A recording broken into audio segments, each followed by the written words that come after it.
Hey, everybody. Before we get started, I want to thank my friends at Hatch for producing this episode. You can get unlimited podcast editing and strategy for one flat rate by visiting hatch.fm. All right, let's get into the show.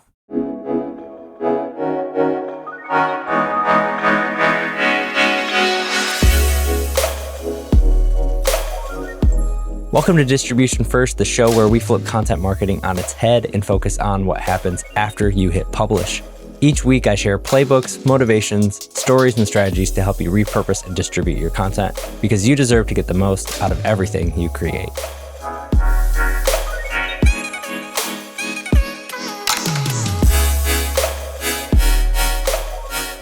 Hey everybody, welcome to this week's episode of Distribution First. Super pumped for this episode because I've got Matt Barker on the show.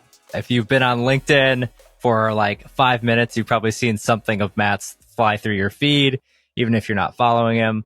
I've followed him for a long time now, and we've chatted back and forth over the years. So it's fun to finally catch up with Matt on the show. And today we're really going to talk about LinkedIn in particular and how to create some really easy, I would think, LinkedIn content. But first, Matt, welcome to the show, man. Yeah, thanks for having me on. I think this might even be the first time we've met over video. I can't remember. Yeah. We've chat. I think we've probably seen each other here and there over the interwebs and some of the groups we've been in. But yeah, probably the first time we're actually chatting. It might even be your video content plus your course, which I've watched, and that makes me think that I've met you before. So Is it? I love that actually. That's why I love podcasting too. Like I'll get on calls with folks and they're like, "Oh, it feels like I already know you a little bit." So yeah, for sure. Yeah, I love that part about it. So yeah, I think for me today, I would love you had this piece of content that I checked out a couple weeks ago, and I feel so strongly about the same way. I've got different kind of maybe thoughts as far as how to frame it up, but really it was like, how do I write 7 days worth of content for LinkedIn in 2 to 3 hours? The crux of the whole thing being most people wake up on Monday, have no idea what they're going to do, feel overwhelmed, and don't do it. They wake up on Tuesday, it's in the back of their mind. They know they should be posting something. They know I got to be out in front of my audience. I can't think of anything unique to say. I guess I'll just skip it. Something else always fills the void. And that feels like that's kind of the background for you in that as well. Yeah, 100%. Like pretty much exactly what you just described was what I was when I first started, over those like first 2-3 months, kind of just writing content. Didn't really know what was doing, going in blind. And yeah, that's pretty much how I felt the whole time. So I think maybe how I approach things now comes from that experience, which, most people go through anyway, don't they? So before we jump into the kind of the meat of the plan here and how folks can actually create this batch of content, for lack of a better word, like what was kind of maybe the tipping point for you when you were like, all right, I got to find a better way? What was that for you? It was actually, I don't remember like a specific moment where I was just like, this needs to stop. When I look back, I remember there was like a weekend we were staying in a friend's flat, and I just started posting. It was like a month or two in, and like I woke up, I opened my phone, and I was like literally opening just the LinkedIn app, trying to think of something to write in to the app, like directly in. And it took me literally like an hour and a half. I didn't know what to write. I didn't know where to go. At this point, I just had no system to get ideas. I didn't have any direction. I didn't know what I was posting. And it was just, that experience for me doing that every day over and over again was just very stressful. And I'm the kind of person who likes to feel like I'm making progress. If I feel like I'm kind of stagnant with something, I get frustrated and it kind of grinds me down. So it just got to a point where I was just like, this is just feels like a waste of my time. So I need to change something, try something different. And yeah, I started batch writing and kind of went from there. I've had the exact same experience. Again, I can't think of like maybe a definitive time where I was like, I'm making this shift over. Mm-hmm. And I think still from time to time, like I've done this long enough, and I'm sure you could do this too, where it's like, even if that 7 days of batching doesn't go perfectly to plan, let's say you only got 3 of them done, or life happens, right? You've got enough reps in at this point where you can go and create something without it being too much of a heavy lift.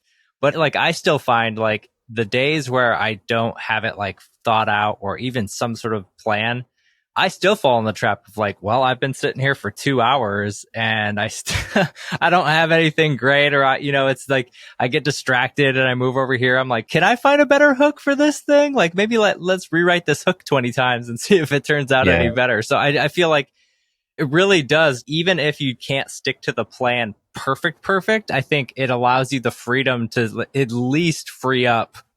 Man, I mean, I bet you could easily free up 5-6 hours a week for the average sort of person creating content on LinkedIn. For sure. Yeah. I've got clients who hopefully they'll get quicker over time, but clients who spend 10 up to 20 hours a week writing content, obviously usually when I work with them, it gets quicker and quicker. So hopefully we can work on something with this guy. But I can say now, like, even for me, after writing, I've probably written over like 10,000 LinkedIn posts now for clients and myself included.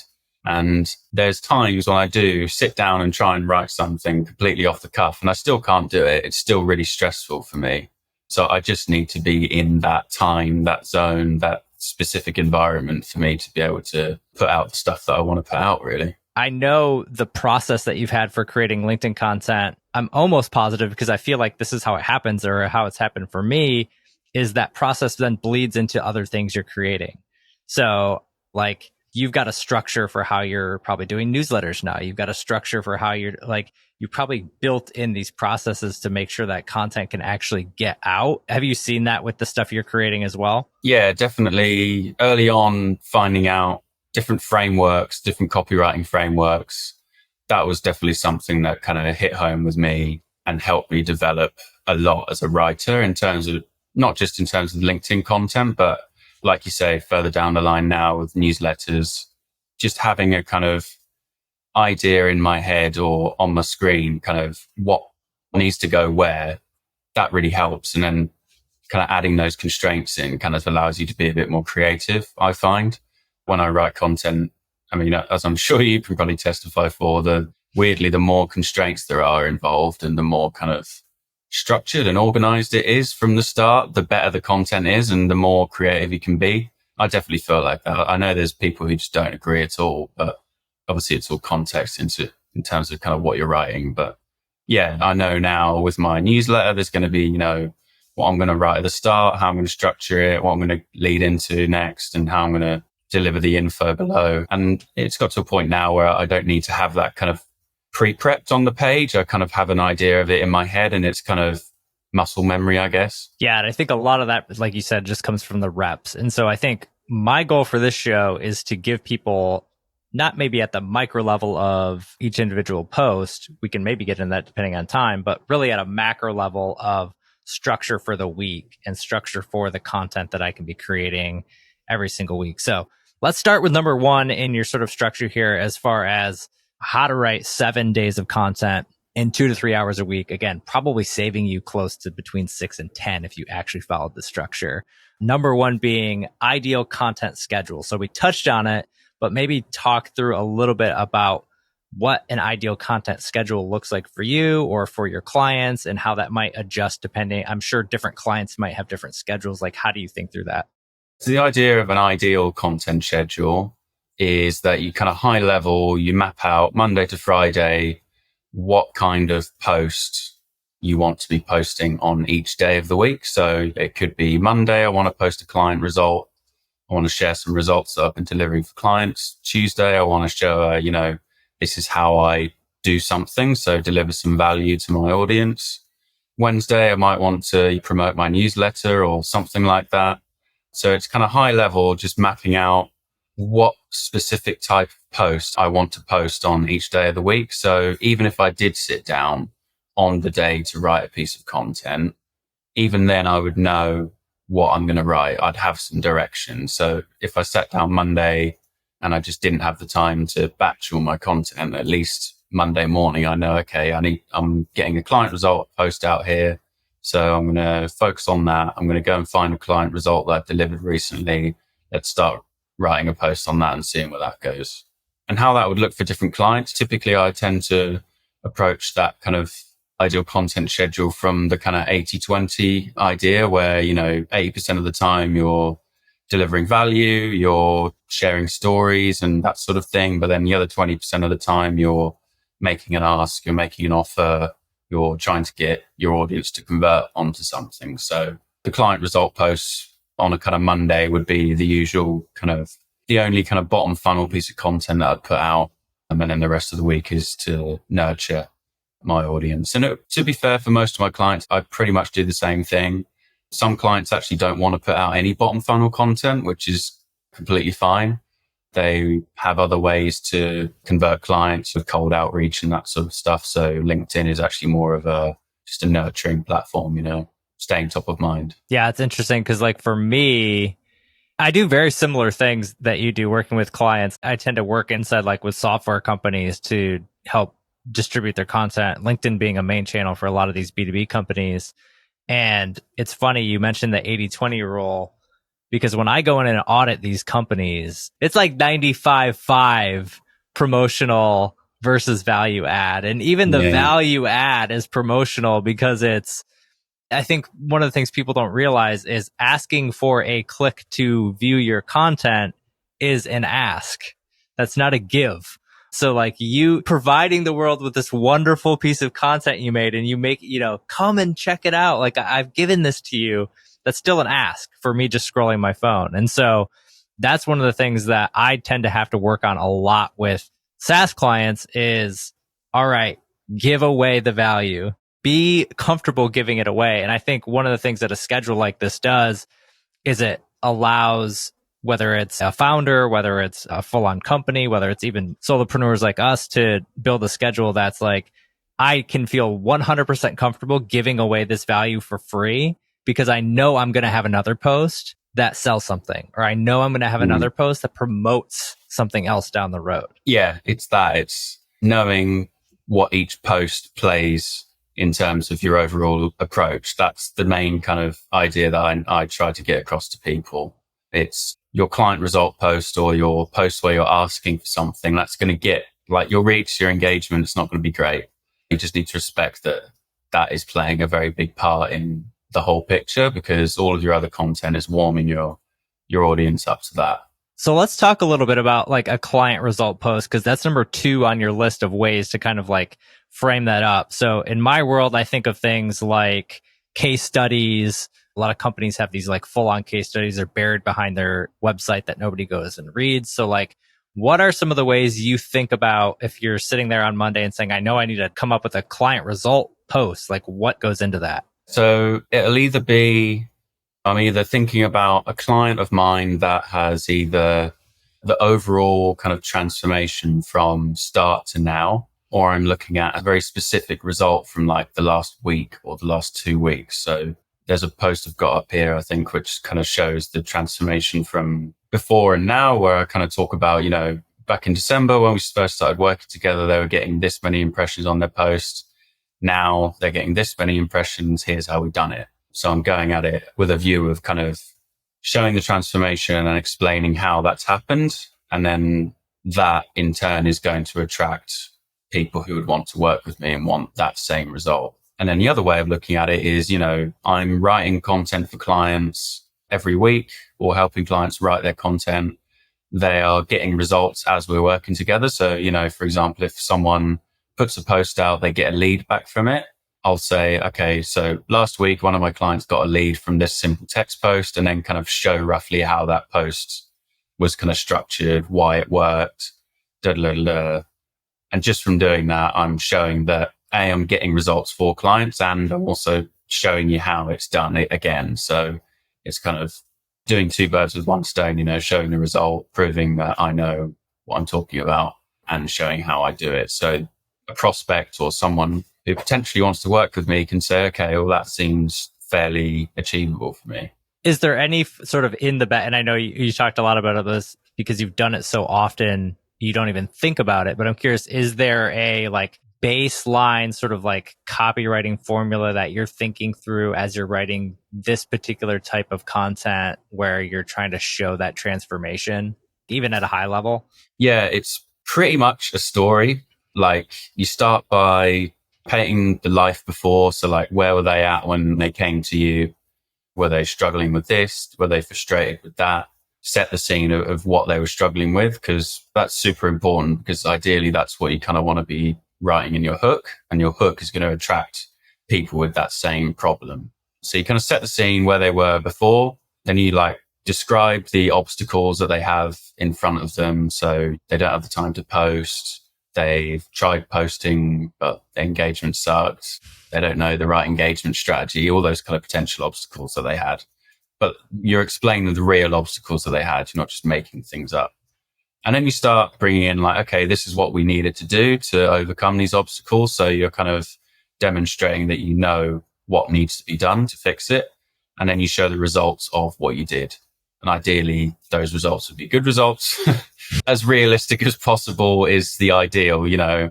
In some cases, if you've like absolutely blown someone up by like 10,000% or something, it almost sounds a bit unbelievable. So you kind of have to try and like scale it down a bit. Not that that happens that often, obviously, but yeah, it's just showing a kind of story, you know, like where they were before, what the problems were, how you were going to fix it, and then what happened afterwards. And then you CTA to reach out or do something. Yeah, love that. That's super tangible and tactical that folks can take away. And shoot, I'm going to take that away and I'm going to start doing some more of that as we get rolling. I think it's a super smart way to start out the week too, and be able to at least plot that in somewhere in your distribution schedule as you're trying to share that content out. So number 3 on your list is client problem. I'm curious, is it similar to the overall sort of maybe story aspect, or are you thinking about building out a client problem with a different type of framework?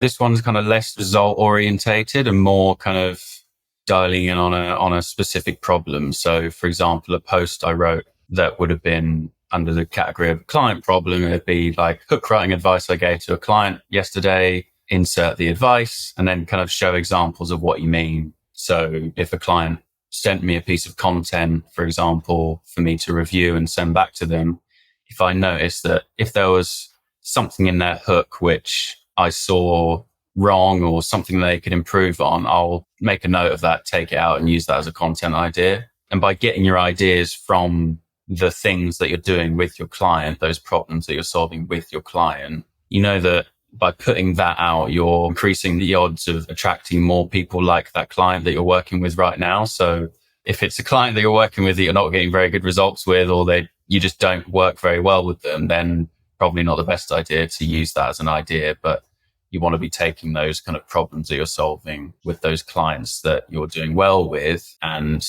use that as content to attract people who are in similar situations. One tip I've even been doing for myself is, because a lot of times using calls to do this, like, or if you're in a larger org, being able to look back at calls that, you know, especially if you're a cog within the machine in a larger org, you might not ever have a real conversation with a customer just based on that. So you might have to pull that. But now with tools like Whisper or even ChatGPT, like, you can pretty quickly, for anybody who's struggling, to be like, we all know what problems we solve, but sometimes it's like you're so close to it that you can't actually, like, what am I solving here?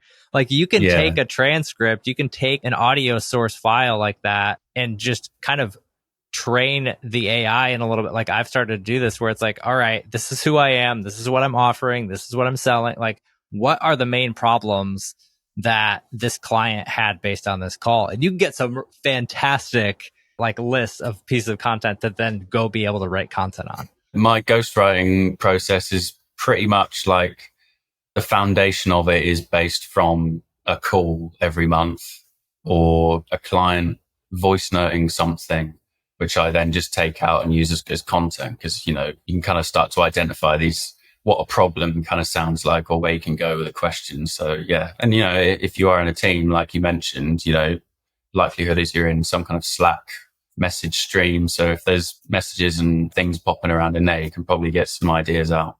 Yeah, I think the idea, like, especially with the problems, like just the basic notes app on my phone, like I'm constantly trying to write down things that come to mind. And that's another thing too, I think, for folks trying to get started with, especially this like lower, I was going to say, like, it's not lower quality. It's just people think of LinkedIn content as a little different than like a full on blog post or a full on podcast, or like, you know, it gives you that flexibility to be able to try things out quickly and validate ideas. And so I think if you've got an idea that you want to validate, like, shoot, create a piece of content, see how it hits. If it hits, turn it into something bigger. Which leads us into number 4, my favorite on your list, Matt, repurpose, right? So, Yeah. talk to me a little bit about repurposing, your thoughts on it. It's something that I think is a massive cheat code when you build enough of a library of content to just start picking and choosing things that hit in the past. But kind of walk me through your ideas on repurposing and how you're using it as part of your weekly schedule. So your course actually really helped me kind of look at a better way of viewing it and structuring it, which I've never really considered before in that kind of way. But I think where a lot of people actually get misled with repurposing is they think it's you take a post that you posted before and just repost it. But in reality, repurposing is I leave comments on people's posts every day. I write short tweets on Twitter. I write sort of 3 or 4 tweets on Twitter every day. I write a weekly email newsletter. I have lead magnets. I have a course, 2-hour long course, and also my ghostwriting service. So this is all content, right? So like often for writing a newsletter, I'll flick through my course and think, okay, what's a kind of key idea from that? Or what's a kind of small idea from my course, which I can pull out and just expand on. And then I know that I'm always on track in terms of kind of what I'm talking about, who I'm talking to, because it all relates back to my course. So it relates back to what I'm doing. In terms of the more kind of like, I guess, content-based, short-form content-based kind of repurposing, what I'm doing a lot at the moment is taking, like I said, I post sort of 3 or 4 tweets every day. I'll take like the best tweet and throw that up on a screenshot on LinkedIn and then kind of add some more context to it within the caption. You see quite a lot of people doing this, obviously, on LinkedIn. It works, because you've kind of gone out there and validated a quick idea. That becomes the main part of the content. And then you're layering more ideas within that. And then if that does well, then, you can turn it into a newsletter or something bigger or something like that. So yeah, it's just looking at everything you're doing and thinking, do I really need to be creating brand new stuff every time I write this? But yeah, sometimes you can just be as lazy as copy a tweet over or something like that. And that's fine. It's funny how not complicated some of the stuff is and how complicated we make it in terms of like, oh, I've got to, my audience is going to know that I took this thing from over here. And if they do, who cares? You know what I mean? Like, they're not going to hate you for that, right? Like, it's funny. I've been thinking more about this concept and I posted about it earlier this week in terms of like, you have to be in front of your audience all the time in different formats for them to get to know, like, and trust you. That's how you become known, like, and trusted today. It's not the best advertising. It's not the flashiest thing. It's honestly not even the best content.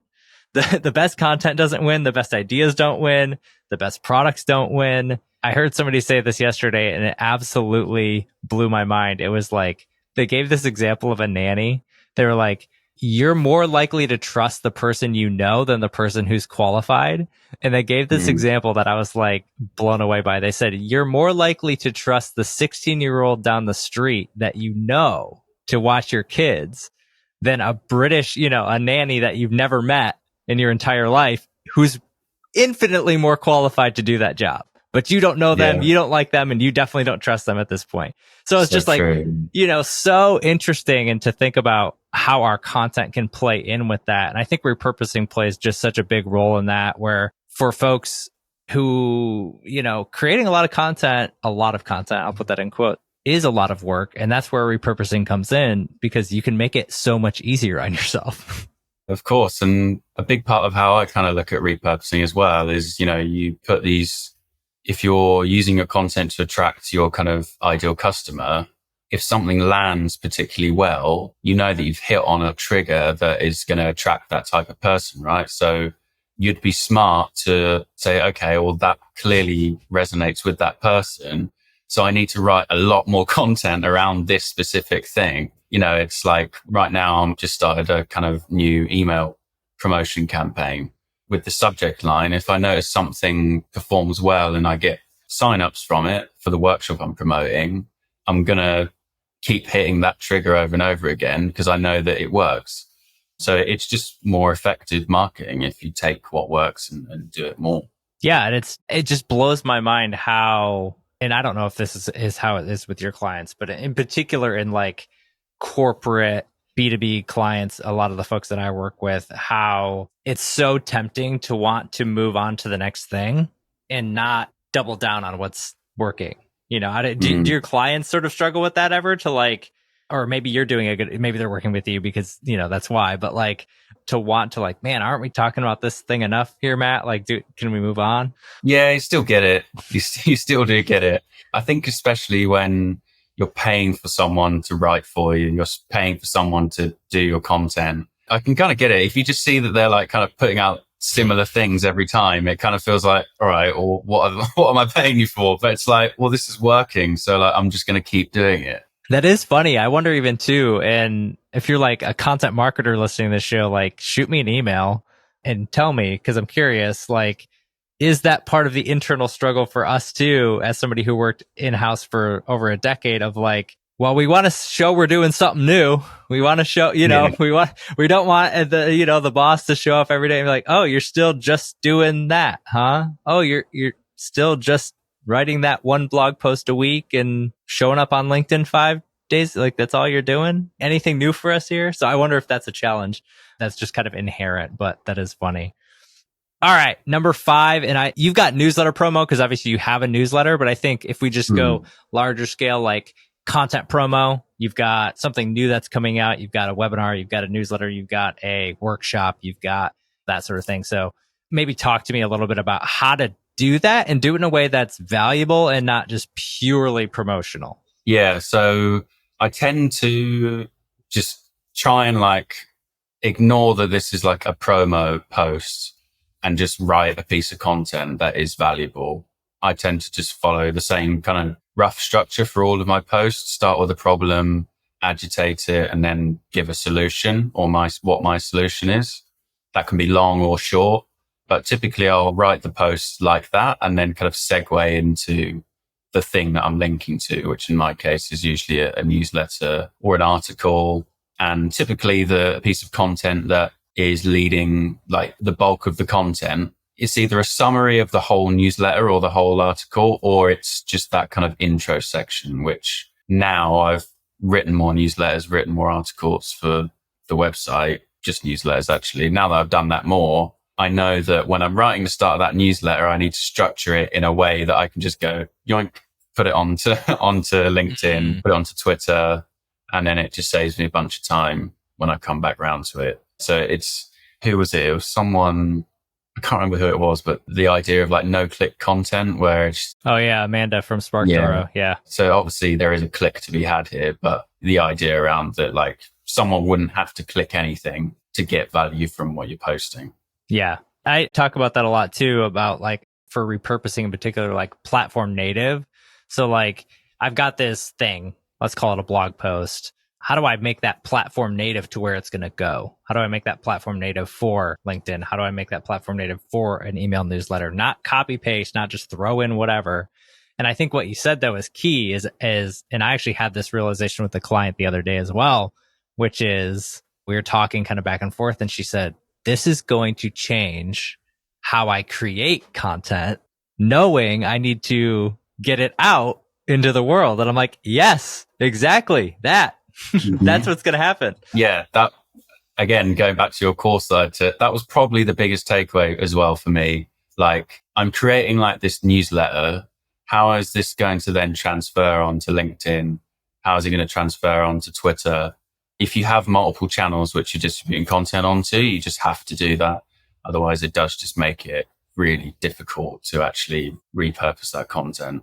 Matt, you're going to sell some content repurposing roadmap courses throughout this episode, I can tell. So yeah, thank you. All right, we got 2 left. We'll go real quick on them. Let's just real quick touch on customer testimonial, which is number 6. How are you thinking about a testimonial maybe different than the first bit where we're sort of talking about client results, and kind of talk to me about just the differences there? The big distinction for me here is that this would generally be a testimonial that a customer has left around my product or some kind of digital product that I sell.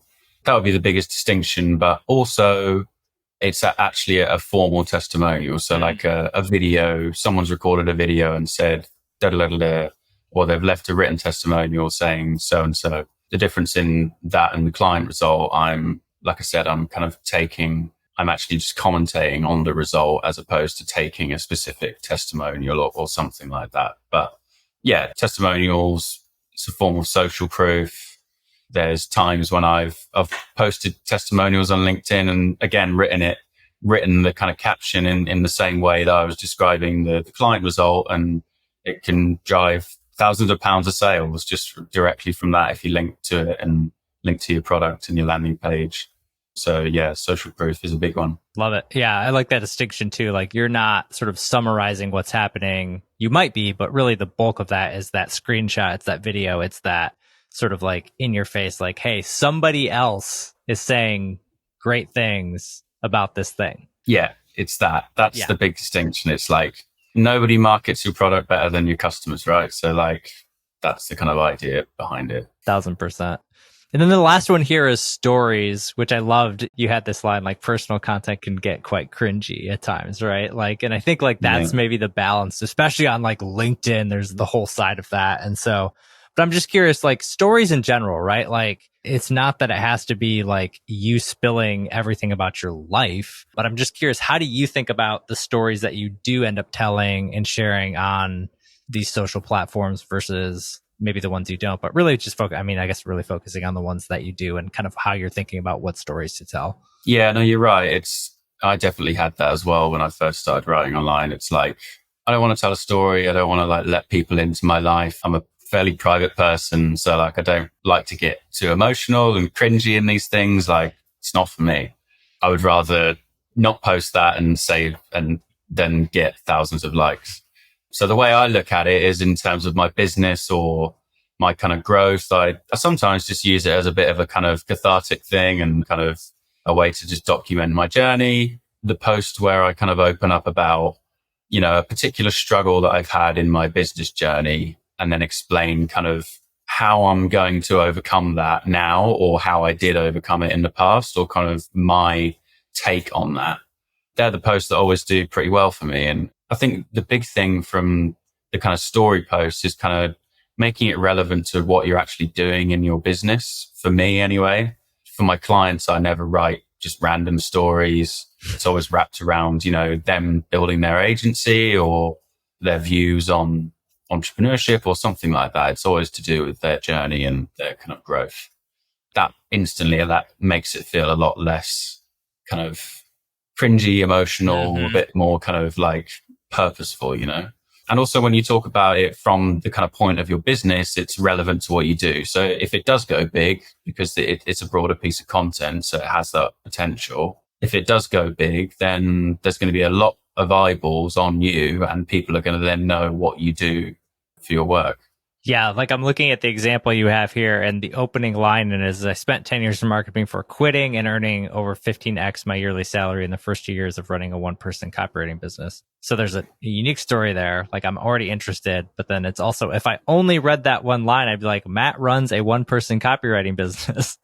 Yeah. So it's an interesting, like I love the way you frame that up of like, tell a story, but especially on a platform like LinkedIn, hopefully tie back to something that's a little bit tied back to what you do, what you solve, all those type of things. Sure, yeah. And that I think that's probably where most people go wrong with stories. They just tell a story just for engagement's sake. Obviously, the idea of a story is that it generally goes a bit broader, but most people that buy my courses or buy a kind of lower ticket product from me, they buy it because they like me and they like the kind of way I view things, the way I do things. That's a big part of your content, especially when it's personal content as well. You need to kind of communicate your personality and the way you kind of think about things. Yeah. And I think that's why a lot of like right now, a hot topic within larger companies as well is like, how do we get our employees to do some of this individual posting on LinkedIn and things like that for that exact reason of like people connect with people.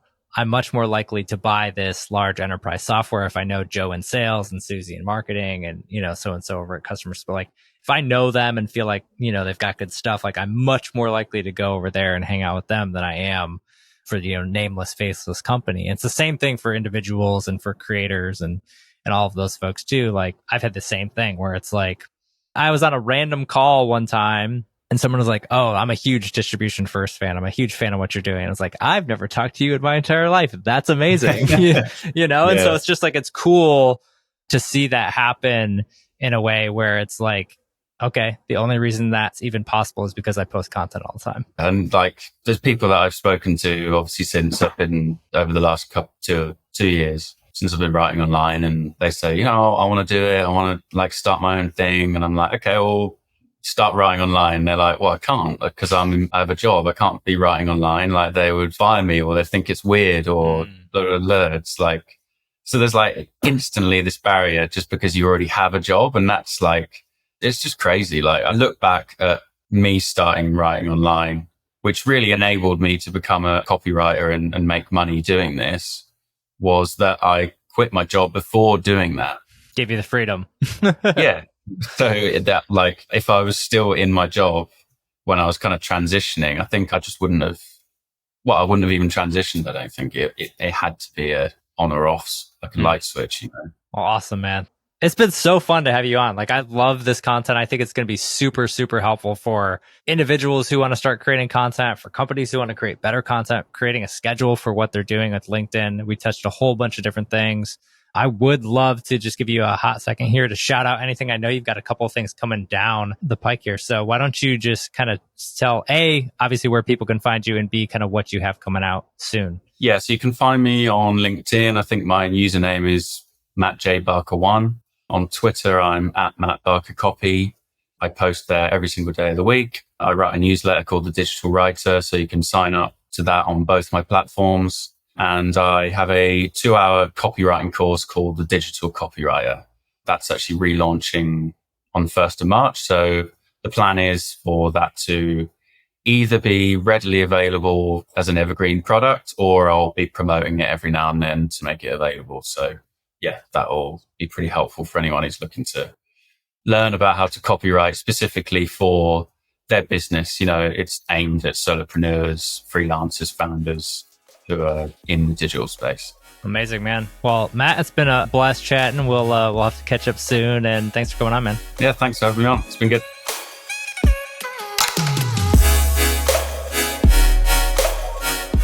All right, I hope you enjoyed this episode of Distribution First, and thank you for listening all the way through. I appreciate you so much. And I hope you're able to apply what you learned in this episode one way or another into your content strategy as well. Speaking of strategy, we have a lot of things going on this year that are going to help you build your brand, 10x your content, and transform the way you do content marketing. Make sure to subscribe to the show and sign up for my newsletter at justinsimon.co so you don't miss a thing. I look forward to serving you in the next episode as well. And until then, take care, and I'll see you next time.